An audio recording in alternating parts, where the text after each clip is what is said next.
Hello and welcome in to another episode of the Fantasy Football Forecast. I am your host, Matt Duraldi, doing another solo episode today. Going to be walking through the top 36 wide receivers for week 2.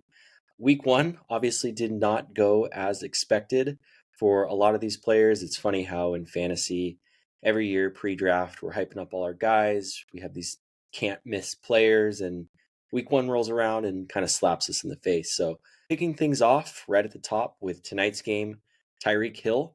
Probably no surprise here. Last week, he went 7 for 130 and a touchdown. Ended up as the wide receiver 4 for the week. Playing against the Bills should be a really good game. Bills have been the best team in football over the last few years at eliminating deep balls and kind of picked up where they left off against Arizona last week, not allowing a completion over 20 air yards. That being said, it's Tyreek Hill, so you can pretty much throw any stat like that out the window. Would expect a big game from him. Moving over to number 2, we've got CeeDee Lamb. Kind of a disappointing week last week. Ended up as wide receiver 24, went 5 for 61. Not the start that we had hoped for, but, you know, he had Denzel Ward on him. It was kind of a weird game. He only had a 71% snap share, which is not going to be against the norm. This week, he's got the Saints, so kind of middle of the road in terms of matchups, but you're obviously starting him each and every week, locked and loaded. Number 3, Cooper Kupp. Obviously, very excited about Cooper Kupp. Had an amazing week 1. Unfortunately, it came at the expense of Puka. That injury was really unfortunate to see, and having him go on IR. Hopefully, he gets everything cleaned up and can come back healthy, because if the Rams are going to have a good season, they're going to need Puka, for that stretch run at the end. Last week, Cooper Kupp had like 21 targets, 14 catches, 110 yards, and a touchdown. Ended up as the wide receiver 2 on the week. He had a first read target share of 58%, which is just absurd. He's got a good matchup against Arizona this week, so I think it's wheels up for Cooper Kupp. Number 4, A.J. Brown had a very good opening night against the Packers down in Brazil last week. Went 5 for 119 and a touchdown. Ended up as the wide receiver 7 on the week. Good matchup against Atlanta. Again, you're starting A.J. Brown each and every week. It was good to see that Kellen Moore introduced more motion into this offense. I would expect it to be humming. I don't expect Saquon Barkley to score 3 touchdowns. We did a short on Saquon, a month or so ago, talking about how he was set up for success and would be around 10 touchdowns on the year, and got a couple comments like, oh, only 10? He's already scored 3. I'm like, okay, well, we didn't really see that coming, but I digress. Number 5, Amon-Ra St. Brown. Brutal week 1 for St. Brown and St. Brown owners that drafted him in the first round. I mean, he went 3 for 13, ended up as wide receiver 77 on the week in a win. But it's Amon-Ra St. Brown. He's got a really good matchup against Tampa Bay this week in what should be a high-scoring game. So I'm not worried at all about him. There are a few guys that, I'll talk about that I am pushing the panic button a little bit. But St. Brown is not one of those. When you have this many talented players on a very good team, some guys inevitably are going to get left out. So don't keep him out of your starting lineups. And I think he should be in for a nice bounce back, because he is motivated to have a good week 2. If we know anything about Amon-Ra St. Brown, he went to his notebook and he wrote a bunch of stuff down, and he is going to get after it this week. So I would hope to see a big bounce back from him. Number 6, Mike Evans, just the ageless wonder, going 5 for 61 with 2 touchdowns, because of course he did. And of course, everyone that was fading him this year talked about his age, maybe the decline of that offense now that their OC is gone. But Mike Evans doesn't care. Baker Mayfield doesn't care. He's just a locked and loaded starter each and every week. Baker looked great. They've got a good matchup against Detroit, and I would definitely expect another touchdown out of him this week. Number 7, Garrett Wilson. He had an okay Monday night. He had a very tough opponent in San Francisco. He went 6 for 60 and ended up as wide receiver 33 on the week. To me, I've got Wilson in a couple leagues, and I was encouraged because it seems like he and Rodgers had pretty solid rapport. And it seems like, at least in week 1, this offense was very concentrated around him, Breece Hall, and then, of course, Alan Lazard, who Aaron Rodgers just loves, and I wouldn't expect those big spike weeks from Lazard, moving forward, I would really expect Wilson to be the focus of this offense and get going a little bit. He's got Tennessee week 2, so I'm excited for that matchup. Number 8, a little bit of a difficult call. I think this was kind of the toughest guy for me to rank, and that player is Jamar Chase. So week 1, he went 6 for 62, ended up as the wide receiver 31 on the week. We're not sure if T. Higgins is going to play week 2. That I know going into week 1, that was kind of a surprise scratch for some folks, but Cincinnati's a tough matchup against the Chiefs, and I would expect the Chiefs to game plan for Chase, just like we saw the Chiefs in week 1 game plan for Mark Andrews and Derrick Henry to a certain extent. And Burrow's a notoriously slow starter, and I'm a little bit nervous that the Chiefs are just going to blow him out, to be honest with you. But it's hard to discredit the upside that Jamar Chase has when he's attached to a healthy Joe Burrow. So he can go off on any given week, which we know. But it'll be an interesting one to watch this week for sure. Number 9, Nico Collins. He went 6 for 107, ended up with the wide receiver 14 on the week. Had a couple big plays, and he looked really good. Unfortunately, didn't score. I know we'll see some spike weeks from different receivers in this Texans offense, which can be a little bit frustrating. But all three, can be fantasy starters each and every week. And I think Nico is really the true alpha on this offense. They've got the Bears on Sunday Night Football. I'm really looking forward to watching that game more so because of Caleb Williams and to see how he kind of bounces back after a shaky week 1. But very excited for Nico this week. Number 10, Rashee Rice. We saw him on the opening game of the season go 7 for 103, ended up as the wide receiver 16 on the week. He's got a good matchup against Cincinnati. We don't know at this point whether or not Hollywood Brown is going to be playing. So if he is playing, I think I would knock Rashee down a few spots. But I think that rapport he has with Patrick Mahomes in just those slants and quick crossing routes over the middle, those are almost automatic. And Rashee Rice is also very explosive too. So he had a couple of those where he looked like he could break them, even further. So I think he's a very solid floor play as well. Although I guess in fantasy, no one's really a floor play because we see Amon-Ra put up what he did in week 1, and we thought he was a floor play. But I digress. And Deebo Samuel coming in at number 11. He went 5 for 54, 8 for 23, and a score on the ground. He's getting a lot of work on the ground, obviously, with Christian McCaffrey out and Aiyuk kind of just playing on a limited snap count week 1. We expect Aiyuk's snap percentage to continue to increase as he gets up to game speed, just spending that time sitting out. And they've got Minnesota this week. And so Deebo could absolutely explode against Minnesota if they want him to. And you can say that about a lot of guys on this Niners offense. Maybe it's a huge Kittle game. Maybe it's a huge Aiyuk game. Maybe it's a mix of two. Maybe Jordan Mason just runs it for 200 yards. Like, great matchup. Kind of hard to tell who's going to go off each and every week, but this is a game that they should win pretty handedly. Number 12, going back to the well here, going with Marvin Harrison Jr., had pretty much as bad of a week 1 debut as he could have, minus getting hurt, obviously. 1 catch for 4 yards, finishing as the wide receiver 104. And what was a little bit concerning to me is he did not really look good at all. He looked a little bit slower. I don't know if it's because he was training with Quentin Johnston in the offseason and maybe that rubbed off on him a little bit. And then Kyler said it's not his job to feed targets to Marvin Harrison. But on the more positive note, Coach Gannon said, no question we have to get Marvin Harrison Jr. going. So I would expect him to have a nice bounce back in week 2. I'm not panicking whatsoever on Harrison. I know people drafted him very high this year, myself included, in a league or two. So hopefully we can get a bounce back game from them because I thought Kyler looked fine. He was a little off on some of his timing, but I think they can move this offense. Number 13, another rookie, Malik Nabers. He went 5 for 66, ended up as the wide receiver 32 on the week. He's got a very, very easy matchup against Washington, which is really driving this ranking to where it is. If Daniel Jones is just awful again, like atrocious against the Commanders, who have one of, if not the worst defenses in the NFL, I think Daniel Jones is going to be benched by week 3. And if that's the case, then I think we can start to push Malik Nabers up a little bit higher. Now, I guess circling back on Harrison and Nabers, if there are folks in your league that have kind of soured on these guys and they say, this is why I never draft rookies, blah, blah, blah, blah, blah, maybe see if you can trade low for them.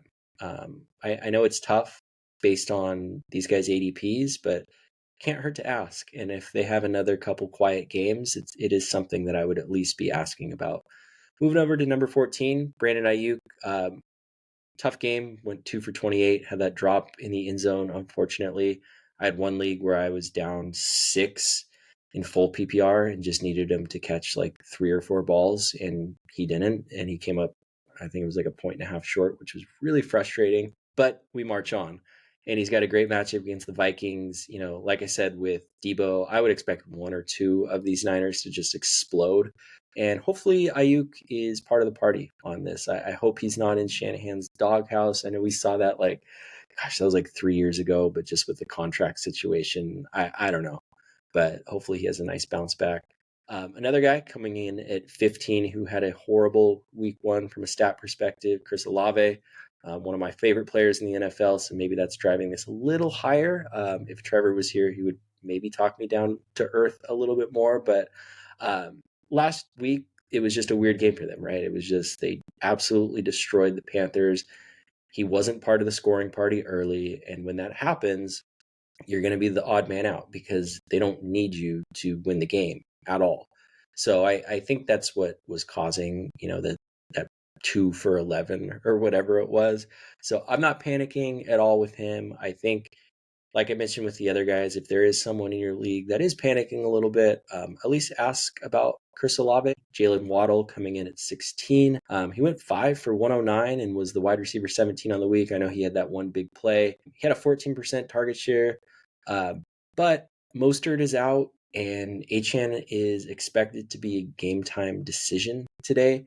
So if Achane does miss, I would push Waddle up even more because I would expect him to get some quick screens and quick passes over the middle. A lot of what we saw with Achane last week to maybe go towards Jaden Waddle. So I think it's he's a locked and loaded starter. Even if Achane does play, you're not sitting Jalen Waddle here. A guy at 17 that I am a little bit worried about. He went 2 for 15 and was wide receiver 80 on the week. Of course, I'm talking about one of my other favorite players, Drake London. I talked about this in the quarterback ranking episode, but Kirk Cousins looked really bad, like really bad. And more importantly, he did not look healthy. There was no play action. There was one snap under center. He could barely move. I'm panicking a little bit because if Cousins continues to look this way, then we're just going to be in for a potential another one of those Drake London season where his talent does not match his performance on the field. However, maybe this is the reason that they drafted Michael Penix with the 8th pick of the draft that all had us pulling our hair out. Maybe they knew that Kirk was a little bit more banged up. Maybe they didn't fully trust him, leaving Kevin O'Connell's system. Penix looks really good. If you guys were listening to our offseason stuff, we had Penix as the number 4 quarterback above JJ McCarthy and, of course, Bo Nix. So if he does take over and Cousins is hurt or sucks, then I think that could be a really good thing for Drake London. I mean, we saw Penix support 3 very high-quality wide receivers at Washington. Of course, the NFL is a lot different, but you don't think that he can feed Drake London? So I'm a little bit worried, but I'm not as worried as maybe some because I do see potential light at the end of the tunnel, even if Cousins is bad. Number 18, Michael Pittman went 4 for 31, wide receiver 60 on the week. I really want to see what this offense looks like when Josh Downs comes back because they want to run the ball. Richardson wants to run the ball, and he wants to throw it really, really deep.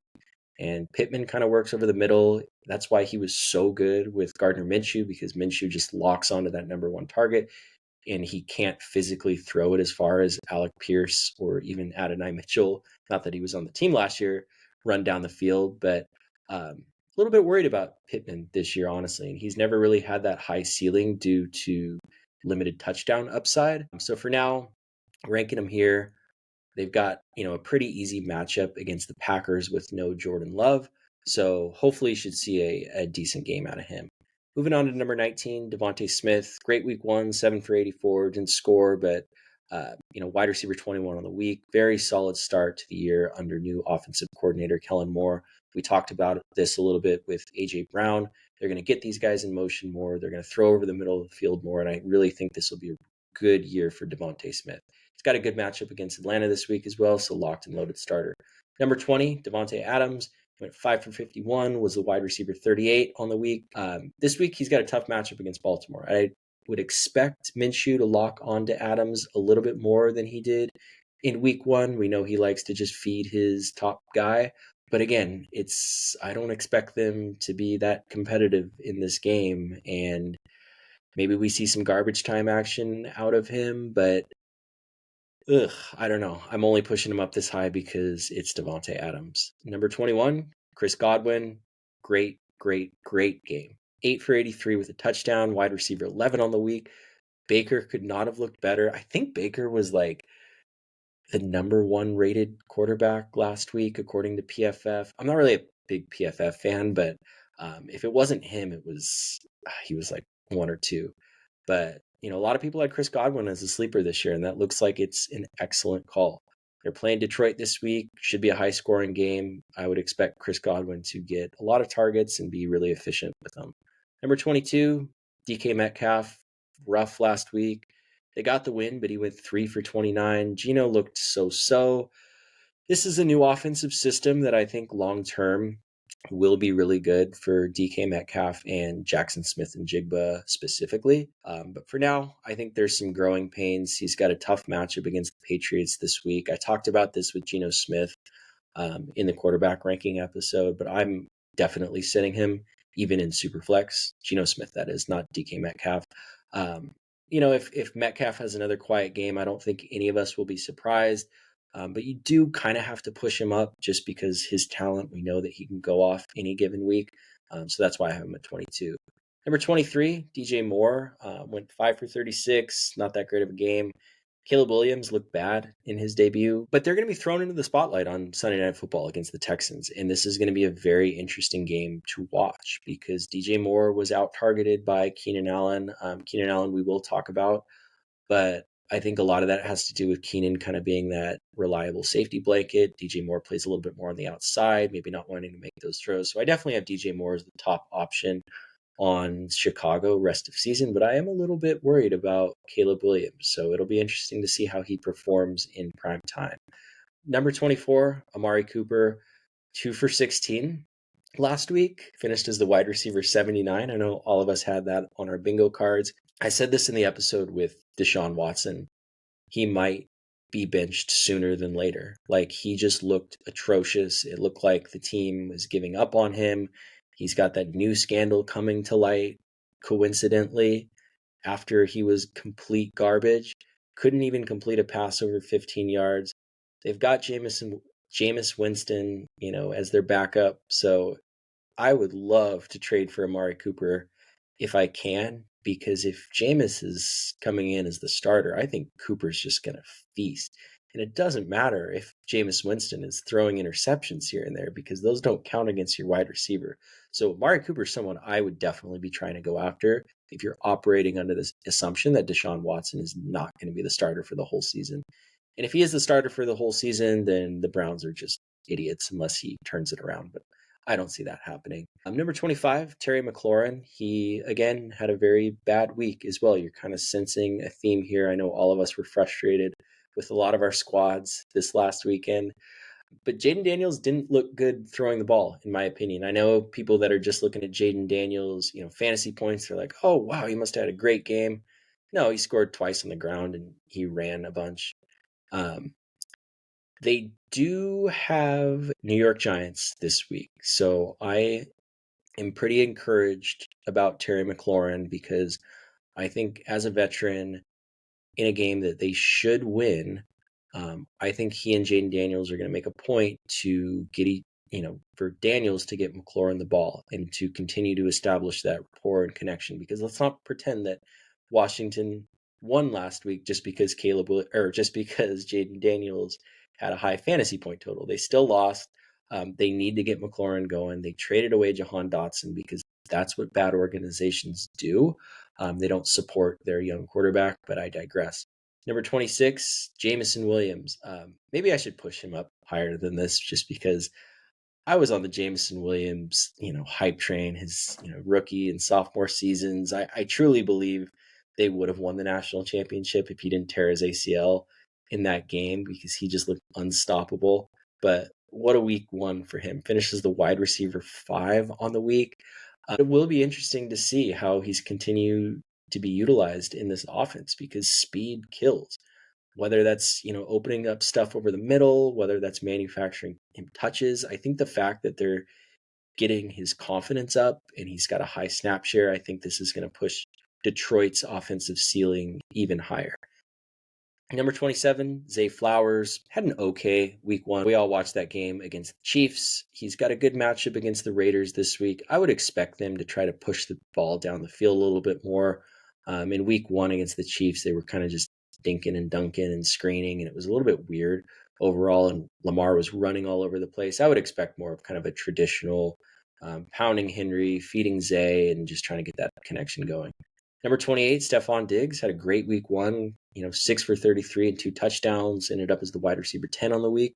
Talked about this with Nico Collins that it could be hard to guess which Texans wide receiver will be the most productive from week to week, but from a touchdown perspective, it was definitely Diggs.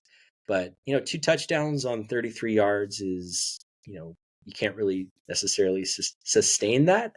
And we know that Stephon Diggs starts hot. So I kind of view him as a potential sell high candidate. We've seen the last 2 years where he starts great and then he just falls off a cliff. So if you have him, you can probably sell him pretty high right now. So I would really think about doing that. I know it's exciting that he scored twice on an offense like this, that is expected to score a lot of touchdowns. But man, if you can sell him for somebody good, I would at least think about it. Number 29, Brian Thomas Jr., 4 for 47 and a touchdown this week and finishes the wide receiver 18. For those of you that have been watching us through, even before the NFL draft, through the pre-fantasy draft process, we've talked about Brian Thomas Jr. for hours on end, and you're probably sick of hearing it. But I'm just so excited for him. He looks like the clear alpha. No one can keep up with him. He's just kind of got that it factor. You saw the play that he scored the touchdown on where Lawrence just trusted him to be there in the back of the end zone. Thomas ran it down. Thomas acted like it was his 50th touchdown in the NFL, not his first. So I'm really excited for Brian Thomas, and he's someone I'm comfortable starting in flex at this point. Number 30, Keenan Allen, 4 for 29, but he did lead the team with 11 targets. So with him, I'm kind of chasing the targets here. Caleb does see him, as a safety blanket a little bit, but Caleb was just bad week 1. I don't expect that to continue. I think against the Texans, if Caleb finds a rhythm, we could see a pretty high scoring game here. Number 31, Tank Dell. He was kind of the odd man out this week for the Texans, had to push him down a little bit. But, with these guys, like I said, anything can happen each and every week. Tank Dell could be the Texans wide receiver 1 this week from a fantasy perspective. We just don't know. Number 32, George Pickens had a pretty solid week 1, 6 for 85, finished as the wide receiver 26 on the week. I thought he looked great. Justin Fields was kind of a last minute starter, and we saw last year with Fields support DJ Moore to a very good fantasy season. So we know that he can do it. I like the Steelers to win this game on the backs of their defense and the fact that they're playing Denver. But my hesitation is I think Pat Surtain is going to be all over George Pickens. So it's a pretty tough matchup. I would expect them to try to run the ball. So while he's got, breakaway upside anytime he gets his hands on the ball, I could see this being a pretty low volume game. Number 33, one of our other favorite guys, Ladd McConkey. Again, same with Brian Thomas Jr., someone we could not stop talking about in the offseason. I was so excited to see him get his first touchdown, 5 for 39. That touchdown he did score was so sweet. He juked a couple guys out. He's looking like the real deal. I think he's going to continue to establish himself as the true number 1 on this team. We know the Chargers receiving core is not good, but if they are able to continue to run the ball as well as they have, and they've got a reliable option like Ladd as the number one, I think we should see pretty good things from this offense. So very excited about him. Number 34, Brandon Cooks had a good game, 4 for 40 with a touchdown. He's definitely a hot waiver wire ad this week, especially if Ferguson ends up missing an extended period of time. Expect Cooks to be that solid number 2 option on a team that likes to throw it a lot. Number 35, couldn't leave this guy out, Xavier Worthy. What a start to his career. 2 for 47 with a touchdown, with another touchdown on the ground. Ended up as the wide receiver 9 on the week. I will say be cautious a little bit because he touched the ball 3 times and scored twice. But if you're the type of person that is chasing upside in the flex, you know that Worthy has as much upside as anyone because no one can catch him if he runs by them. Number 36, this one is painful to rank because he was the wide receiver 1 in week 1. And this is just a product of Jordan Love missing time, unfortunately. Jaden Reed, love him as a player, have high expectations for him this year. We've talked about Jaden Reed quite a bit this offseason, but I just do not trust Malik Willis. I don't know what Green Bay was thinking having him as their backup. I don't know. It's weird with Willis. Like, he was not good at Liberty, and then all of a sudden before the draft, people were like, oh, he's going to go number 8 for sure. And I was like, what are you guys talking about? Do you guys not watch college football? Like, I'm like flabbergasted. And then of course he drops in the draft, ends up looking horrible his first, 2 years whenever he's gotten on the field. So I feel bad for Packers fans.